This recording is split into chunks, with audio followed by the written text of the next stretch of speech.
संत जनों को दशांश दे दो तो बुद्धि पवित्र हो जाती है। ऐसा मतलब जो कुछ सोच रहे हो तो ऐसा कभी ना करें, क्योंकि उससे तुम्हारी और हानि हो जाएगी। जो संत भजन कर रहे हैं, आपका कमाया हुआ धर्म का धन उनकी बुद्धि को भ्रष्ट कर देगा। वो एक प्रसंग आता है, बैठ जाइए।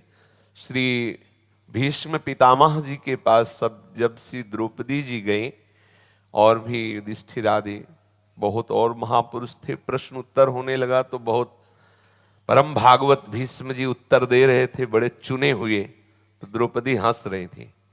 जब भागवतिक विषय में कोई हंसे तो या तो मूढ़ कहा जाएगा या कोई बात होगी। तो द्रौपदी जी पतिव्रता थी, ऐसे उपहास जनित हंस नहीं सकती।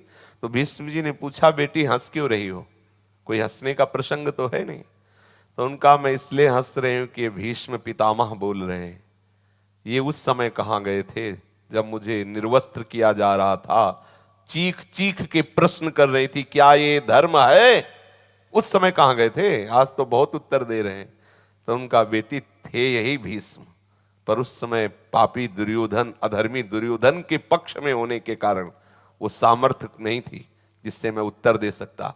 अर्जुन के पवित्र बाणों से रक्तस्राव हो जाने के कारण अब मेरी बुद्धि शुद्ध है। अब जो प्रश्न करोगे उसका ठीक उत्तर होगा। तब उन्होंने उस उदाहरण में दिया कि जंगल में एक परमहंस, तो चक्रवर्ती राजा जब भ्रमण करते थे जंगलों में, ऐसे पशुओं का वध करते थे जो प्रजा का नाश करने वाले होते। तो शिकार खेलते समय उनको उस महापुरुष की पर्णकुटी दिखाई दी, तो गए, दर्शन किया, प्रणाम किया, बहुत आकर्षित हुए, क्योंकि एक भजन का प्रभाव होता है। कहा, महाराज हमारे यहाँ प्रसाद। उन्होंने मना कर दिया। अब वो तो जब आते जंगल में तब उनको प्रणाम करने जाते हो, हर बार निवेदन करते। तो एक कई बार जाने से एक श्रद्धा का दबाव होता है। संत जनों का हृदय बड़ा कोमल होता है। कई बार जब प्रार्थना की जाती है तो उनका हृदय उस बात में राजी हो जाता है। यद्यपि वो कंदमूल फल ही खाते थे, पर राजा की प्रार्थना से वो राजमहल जाने को तैयार हो गए। बड़ी अगवानी की और परमहंस जी को महल में ले गए, स्वयं अंदर भोजन बनाया, पवाया। जब 10-15 दिन बाद फिर राजा गए तो आपकी बस ऐसे ही सरलता पूर्वक, महाराज कृपा करो, तो बोले हाँ चलो। वो चल दिए, क्योंकि अब वो जो अन्न का प्रभाव है वो राजी कर दिया। वहां गए तो पहली बार तो ऐसे बैठे रहे थे, अब तो ऐसे देखने लगे महल को, क्योंकि वृत्ति बदली। तो देखा कि रानी के जो हार गले में था वो एक टंगा हुआ था श्रृंगार के, जहां सब उनके वस्तुएं रखी हुई थी। तो समय लगा कि वो हार निकाला, अपनी झोली में डाल लिया, प्रसाद पाया, बड़े सम्मान से चले गए। जब रानी संध्या काल में श्रृंगार किया तो हार नहीं, वो बहुत कीमती हार। तो राजा से कहा कि मेरी जो दास दासियां नित्य सेवा में रहती हैं उनके द्वारा ऐसी गलती हो नहीं सकती, क्योंकि उनको कहीं बाहर नहीं जाना, वो निजी दास दासियां हैं, यहीं रहना है। आए हैं तो आपके महाराज ही केवल आए, वही चुरा ले गए।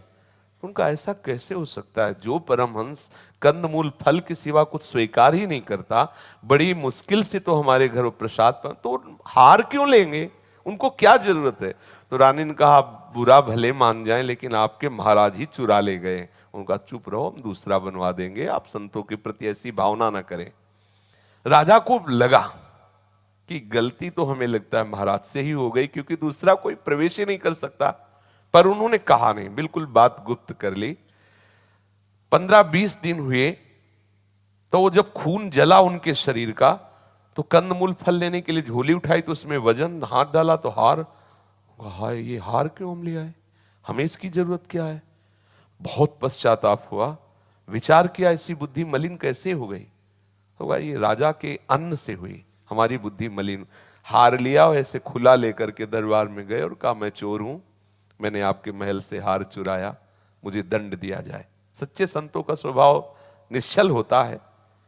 राजा तत्काल सभा से उतरे, बोले, महाराज ये जो आप कह रहे हैं केवल आप मेरी परीक्षा ले, सभा को कहीं अश्रद्धा न हो जाए संतों पर, ये मैंने ही हार आपकी झोली में डाला था परीक्षा के लिए कि आप क्या करेंगे। वो राजा ने बात बनाई और उनको महल ले गए, चरणों में प्रणाम किया और कहा, महाराज आप ही चुरा के ले जाते हो और आप ही देने आते हो, मेरी समझ में नहीं आया, आप क्यों चुरा ले गए थे? आप आदेश कर दें तो पूरा महल, आप जो आदेश कर दें, आप चोरी क्यों की?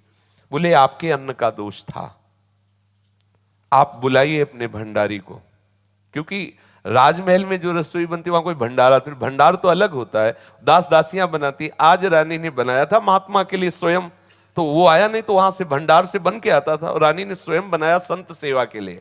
बुलाया गया भंडारी, भंडारी को बुलाया गया, बोले आप कहाँ से उस दिन की व्यवस्था की? तो उन्होंने बताया कि भंडार से, जो गोदाम में। तो उन्होंने पूछा एक सप्ताह के अंदर कोई भी नया अन्न आया है क्या? तो पता चला एक स्वर्णकार की सारी संपत्ति जब्त कर ली गई है, और वो आई है स्वर्णकार का अन्न धन सब वस्तुएं। वो किस बात में जब्त किया गया? तो बोले किसी गरीब ने दिया था बेटी के ब्याह के आभूषण बनाने के लिए, तो उसने नकली आभूषण देकर असली स्वर्ण छुपा लिया, और जब वो बात खुली तो उसको दंड के रूप में पूरी संपत्ति जब्त कर ली गई। तब महात्मा ने कहा उसकी संपत्ति के प्रभाव से आपका वो गोदाम, वो अन्न सब दूषित हो गया। दूषित अन्न खाने से मेरे हृदय में भी उसी स्वर्ण की चोरी का भाव आया, और चुरा, ये तुम्हारे अन्न का चमत्कार है, और हार रखा होगा आप दोबारा हमारी कुटिया में कभी